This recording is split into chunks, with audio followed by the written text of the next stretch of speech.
CM Revanth Reddy అధికారంలోకి వచ్చి 2 సంవత్సరాలు అవుతున్నటువంటి శుభ సందర్భంగా అనేకంగా ఉన్నటువంటి తెలంగాణ రాష్ట్రంలో విజయోత్సవ సభలు నిర్వహిస్తున్నారు. అదే క్రమంలో 6 గ్యారంటీలు అమలవుతున్నాయని కూడా చెప్తున్నటువంటి పరిస్థితి. కానీ ఎంతవరకు 6 గ్యారంటీలు అమలవుతున్నాయి అనేది కూడా ఆర్జీటీవీ స్పెషల్ ఫోకస్గా మనం అడిగి తెలుసుకునే ప్రయత్నం చేస్తున్నాము. ఇక్కడ మనతో పాటు ఒక సోదరి ఉంది. ఆ సోదరి యొక్క సమస్య ఏంటి అనేది కూడా అడిగి తెలుసుకునే ప్రయత్నం చేద్దాం. అమ్మా నమస్తే. ఏంది ఇప్పుడు సీఎం రేవంత్ రెడ్డి అధికారంలోకి వచ్చి 2 ఏళ్ళు అవుతుంది. 6 గ్యారంటీలు అమలవుతున్నాయి అని అంటున్నారు. ఏందమ్మా మీ సమస్య ఏంటి ప్రధానంగా? ఆరు ఒక్కటే అమలైంది. 6 అది ఆధార్ కార్డు గురించి దాని గురించే అమలైంది. Free bus. ఈ మాకు ఇల్లు మేము అప్లై చేసుకున్నాం కానీ ఇంతవరకు మాకు ఇల్లే రాలేదు. మా ఇల్లు ఇట్లా మొత్తం కూలిపోయింది. మా పిల్లల్ని వేసుకొని వర్షాకాలం మొత్తం వానల్నే వాడుకున్నాం మేము. ఏంది ఇట్లా ఈ కూలిపోయిన ఇంటి దగ్గర ఉండడానికి కారణం ఏందమ్మా? మీరు ఎందుకు ఇట్లా కూలిపోయింది? వర్షానికి కూలిపోయింది. మాకు ఆర్థిక పరిస్థితి బాగాలేకుండే, మా మామయ్య చనిపోయిండు. మాకు ఇక వాళ్ళ గురించి మేము ఇల్లు కట్టుకోలేకపోయినాం. ఇప్పుడు కట్టుకుందామని రేవంత్ రెడ్డి అప్లై చేసుకోమని చెప్తే అప్లై చేసుకున్నాం. కానీ ఇంతవరకు మాకు ఇల్లు రాలేదు. వస్తుందని నెక్స్ట్ టైం వస్తుందని చెప్పిర్రు. ఆ నెక్స్ట్ టైం కూడా ఇంతవరకు రాలేదు. అంటే కాంగ్రెస్ ప్రభుత్వం అధికారంలోకి వచ్చిన తర్వాత ఇట్లా స్థలం ఉన్న వాళ్ళకి 5 లక్షలు ఇస్తున్నామని చెప్పేసి ఆ స్కీమ్ ఒకటి ఉంది. అది మీకు తెలుసా అమ్మా? తెలుసు, చెప్పిర్రు. కానీ మేము పెట్టుకున్నాం దాని గురించి కూడా. పెడితే రాలేదు, మేము నెక్స్ట్ టైం వస్తుంది మీకు, మీ పేరు రాలేదు. ఇంత ముందుకు ఒకసారి వచ్చిందని చెప్పిర్రు.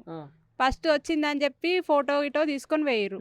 మళ్ళీ ఇంతవరకు మళ్ళీ రాలేదు. అందరికి వచ్చిందని చెప్తున్నారు కానీ ఎవరు రాలేదు, మాకైతే రాలేదు. అది రేవంత్ రెడ్డి సార్ ఉన్నాడు కదా, మీరు ఇలాంటి పేదోళ్ళకి సార్ మీరు కొంచెం హెల్ప్ చేయండి. ఇప్పుడు గ్రామ సర్పంచ్ అది ఇప్పుడు వాళ్ళు ఉన్నారుగా, మీ పెద్దవాళ్ళ తరపున వీళ్ళకి ఇల్లు కూలిపోయింది సార్. వీళ్ళకు మొత్తం పేదోళ్ళు కట్టుకొని లేని సిచ్యువేషన్లో ఉర్రు కాబట్టి మీరు హెల్ప్ చేయాలి సార్. మరి అట్లా ఇలాంటి పేదోళ్ళు ఉంటేనే, ఇలాంటి వాళ్ళకి సాయం చేస్తేనేగా రేపు వచ్చేది. మాకు మంచి చేస్తానే మీరు వచ్చిర్రు. అలాంటప్పుడు ఇలాంటి పేదోళ్ళకి కూడా మీరు న్యాయం చేయాలి. ఫస్ట్ విడతలు వస్తుంది అన్నారు, ఇలా రాలేదు. మరి సెకండ్ విడతలు అంటే కూడా రాలేదంట. మరి కొంచెం ఇలాంటి పేదోళ్ళను చూసి ఎంక్వైరీ చేసి అన్నా చేయాలిగా. రైట్.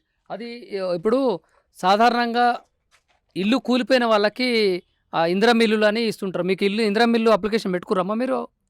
పెట్టుకున్నాం మేము. ఇందిరమ్మ ఇల్లు అని కూడా పెట్టుకున్నాము. కానీ మాకు ఏది రాలేదు. స్థలం ఉన్న వాళ్ళకి 5 లక్షలు ఇస్తా అని కూడా అన్నారు. దానికి అప్లికేషన్ పెట్టుకున్నావా? దానికి కూడా పెట్టినాం కానీ ఇయ్యలే. దానికి కూడా ఇప్పుడు అధికారంలోకి రాకముందు మేనిఫెస్టోలో పెట్టినట్టుగా మహిళలకి 2500 ఇస్తామని చెప్పేసి అన్నారు. ఆ 2500 వస్తుందా మీకు? వస్తలేవు, అవి కూడా వస్తలేవు మాకు. ఏవి చెప్పిరు అన్నిటికీ అప్లై చేసుకున్నాం మేము. కానీ ఇంతవరకు ఏది అమలు కాలేదు మాకైతే. గ్యాస్ వస్తుందా 500కి? గ్యాస్ వస్తుంది 500 కానీ చెప్పిరు.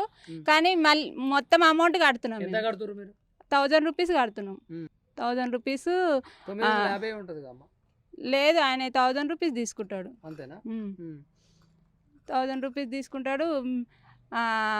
దసరా మామూలని మొన్న 50 రూపీస్ తీసుకుర్రు. దీపావళికి తీసుకుంటూనే ఉంటారు. ఒక్కసారి 500 అని చెప్తే 500 అని ఒక నెల వచ్చినాయి అంతే, ఒకటే నెలకు.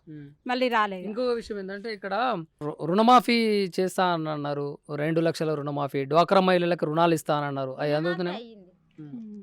ఇప్పుడు డ్వాక్రా మహిళలకు ఏమైనా రుణాలు ఇస్తున్నారా? బతుకమ్మ చీరలు కేసీఆర్ ఉన్నప్పుడు ఉండే, ఇప్పుడు ఇందిరమ్మ చీరలు అని ఇస్తున్నారు. ఇందిరమ్మ చీరలు అందినాయమ్మా మీకు? మాకు రాలేదు. అవి మహిళా సంఘాలకు అని చెప్పారు. కానీ మహిళా సంఘాలకు కూడా ఇంతవరకు మాకు రాలేదు. మేము మహిళా సంఘాలు ఉన్నాము కానీ రాలేదు మాకు. వాళ్ళేమో అందరికి అందుతున్నాయి, అందరు మమ్మల్ని దీవిస్తున్నారు అని అంటారు కదా సీఎం రేవంత్ రెడ్డి.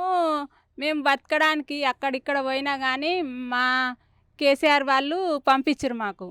కానీ ఈ రేవంత్ రెడ్డి వచ్చిన సంది ఇంతవరకు ఏది చెందలేదు మాకు. ఫ్రీ బస్ మాత్రమే పోతున్నాం అంతేగాని ఇంకా వేరేది ఏది రాలేదు మాకు. బతుకమ్మ చీరలకి ఇందిరమ్మ చీరలు ఏం తెచ్చుకోలేదా మరి మీరు? మేము తెచ్చుకోలేదు. కేసీఆర్ ఉన్నప్పుడు బాగుందా, సీఎం రేవంత్ రెడ్డి వచ్చినాక బాగుందా? కేసీఆర్ ఉన్నప్పుడే కొంచెం పర్వాలేదు, బాగానే ఉంది. ఇప్పుడు రేవంత్ రెడ్డి వచ్చి ఇంకా మాకు ఒక్కటి కూడా చెందలే ఇంతవరకు. ఇప్పుడు 2 సంవత్సరాలు అంటారు వచ్చి ఆయనే, కానీ ఇంతవరకు ఒక్కటి కూడా మాకు. ఏం చేస్తారమ్మా మీ సారు? కూలి పనే చేస్తాడు. మరి ఎట్లా జీతం సరిపోతుందా? సరిపోతలేదు కాబట్టి ఇల్లు కట్టుకునే సోమత లేదు మాకు. మరి ఇప్పుడు ఉండడం ఏడ మీరు?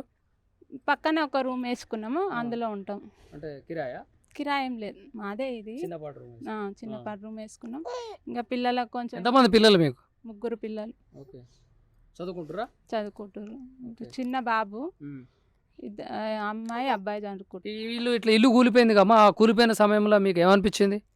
ఏమనిపిస్తుంది పాపం, అయ్యో పిల్లల్ని వేసుకొని ఎట్లుంటారు ఇంట్లో అని అనిపిస్తుంది. రేవంత్ రెడ్డి అన్న ఇల్లు వస్తుంది అని అన్నారు, మరి వచ్చి ఉంటే బాగుండు అని అనుకున్నాం. ఇంక మేము అనుకున్నాం, ఇంక ఎవరి ఇళ్ళల్లో పోయినా ఇక రెంట్ ఇచ్చే అంత స్తోమత కూడా లేదు. ఈ ఆడపదలపై ఏడో అప్పో సప్పో చేసుకొని ఆ రూమ్ వేసుకురు. ఇక పిల్లలు వర్షానికి తట్టుకోలేరుగా, ఈ వానలకు ఎండలకు ఏముంటారు. ఇక అప్పో సప్పో తెచ్చుకొని ఇంకా ఆడ రూమ్ వేసుకురు. ఇక ఇలాంటి వాళ్ళకి జర హెల్ప్ చేస్తే మంచిగా ఉంటుంది రేవంత్ సార్, అంతే.